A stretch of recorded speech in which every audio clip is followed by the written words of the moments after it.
احلى واسرع وصفة حلو ممكن تعمليها لاولادك او لجوزك كده وتفرحيهم بيها. حاجة سهلة وبسيطة وطعمها حلو قوي وخطيرة، مش تاخد مننا اي وقت خالص. دي احلى حاجة. اول حاجة كده معايا حلة على النار فيها كده نص كيلو من الحليب، معايا باكيت من الكريم كراميل. هنفرغ الباكيت بتاعنا كده في النص كيلو من الحليب بتاعنا وهو على النار عادي. ممكن نعمله على البارد ونجيب المضرب بتاعنا ونقلب كده الباكيت الكريم بتاعنا في الحليب كده، ندوبهم لحد ما يدوبوا معانا تماما. ومعانا باكون 2 من البسكوت، اي بسكوت انت بتحبيه، ممكن بالشوكليت عادي او بسكوت ساده خالص.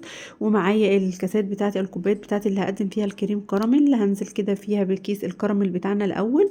وبعدين كده اول ما اللبن يغلي معانا هنزل بالبسكويت اللي انا مقطعاه، يعني مكسراه كده قطع صغيره مش صغيره خالص، واقلبهم تقلبتين كده. وبعدين هفرغ الكوبايات بتاعتي او الكريم كراميل بتاعي في الكاسات بتاعتي. حاجه خطيره قوي، سهله وبسيطه، ما خدتش مننا اي وقت خالص. احلى تحليه ممكن تعمليها وتقدميها كده وتشوفك موجودين عندك. سهله وطعمها حلو قوي. ميكس الكريم كراميل مع البسكوت دايب كده، خطير في حته تانية. يعني حاجه كده جميله بيدوب في البق كده. البسكوت طعمه حلو قوي. كل ما نختار نوع بسكوت كويس كل ما كان طعمه حلو. وبسكوت الشاي بتاعنا العادي حلو قوي. احلى وصفة ممكن تعملوها وتجربوها وتعجبكم.